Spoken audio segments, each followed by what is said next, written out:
fascinating reading. It's really deep. It's hard to fully comprehend all without a psychology background, but I can really get my head around some of it, and it's very, very interesting. It gives you an insight to how all this can be. And relate to a soldier mentality as well. You know, give them an AK-47, go and kill all them people. You've got permission to do it. Some people won't do it. It's the Nuremberg defence as well. You know, where it wasn't me. I was told to do it with someone else. It's that whole. We'll come back to that. And that's like. You know, remember in Auschwitz concentration camps, apparently someone whose job was when the trains came in, his full-time job as a spy was to take newborn babies and drown them in a bar of water. And he's done all day. And he was, you know, he'd go home then and play his kids and all sorts of stuff. And he thought it was okay because, and then he asked him why to do it. He goes, well, I was told to do it. You know, he's a general or whatever told him to do it. So he just externalised that, and this is something that's going to be qualified. But, just where it all comes back to predictive programming ideas. This is understanding psychology and social conditioning. Where it really kicked off, then you have to go back to before the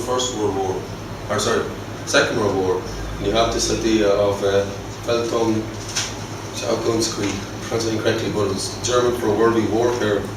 The original term comes from Nazi Germany, and it's the scientific application of propaganda, terror and state pressure as a means of securing an ideological victory over one's enemies. So they had banks and banks of sociologists, psychologists, all these guys working through using scientific method to optimize all these methods of propaganda. That's how you can, the German people were turned around from people who, you know, to accept everything that went on. It's just propaganda. They weren't nasty people. It happened in any country that had no propaganda. People accept war is a prime example of it. The purpose of all the tools and methods in German psychological warfare was to change the direction of the society, spelled incorrectly, to step in line with the long-term requirements of the Nazi social plans. Now, if you look into where did all these ideas of worldly warfare and all this sort of come from? It came from back from America.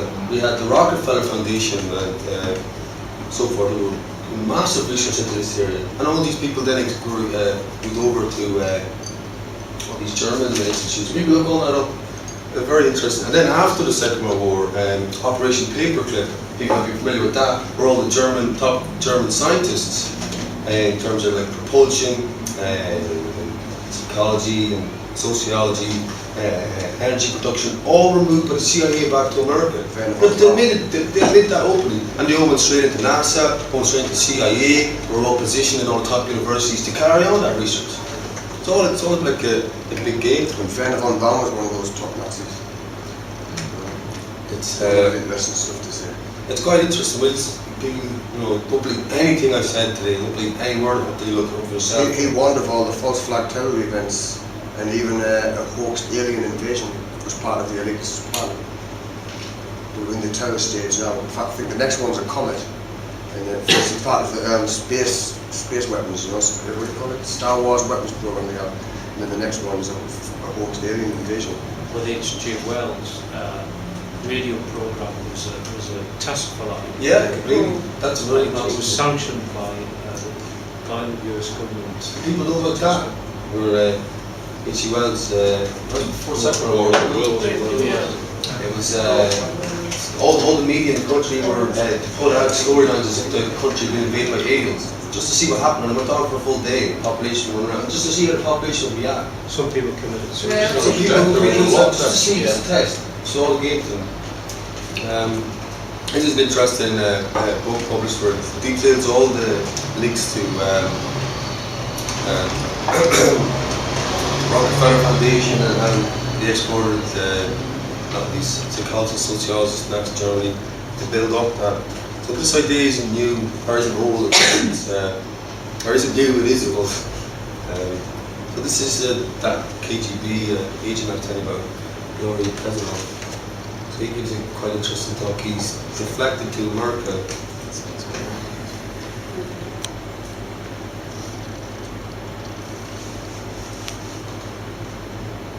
But in reality, the main emphasis of education is not in the area of intelligence at all.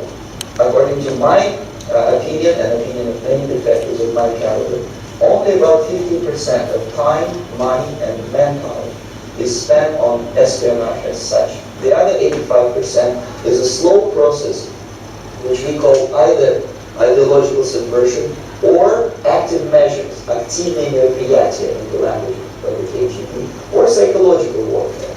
What it basically means is to change the perception of reality of every American to such an extent that despite of the abundance of information, no one is able to come to sensible conclusions in the interest of defending themselves, their families, their community, and their country.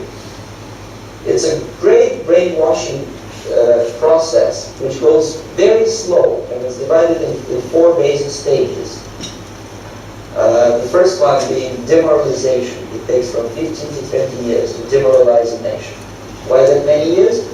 Because this is the minimum number of years which requires to educate one generation of students in the country of your enemy, exposed to the ideology of the enemy. In other words, Marxist-Leninism ideology is being pumped into the soft heads of at least 3 generations of American students without being challenged or counterbalanced by the basic values of Americanism, American patriotism. The result you can see. Most of the people who graduated in the 60s, dropouts or half-baked intellectuals, are now occupying the positions of power in the government, civil service, business, mass media, educational system. You are stuck with them. You cannot get rid of them. They are contaminated. They are programmed to think and react to certain stimuli in a certain pattern.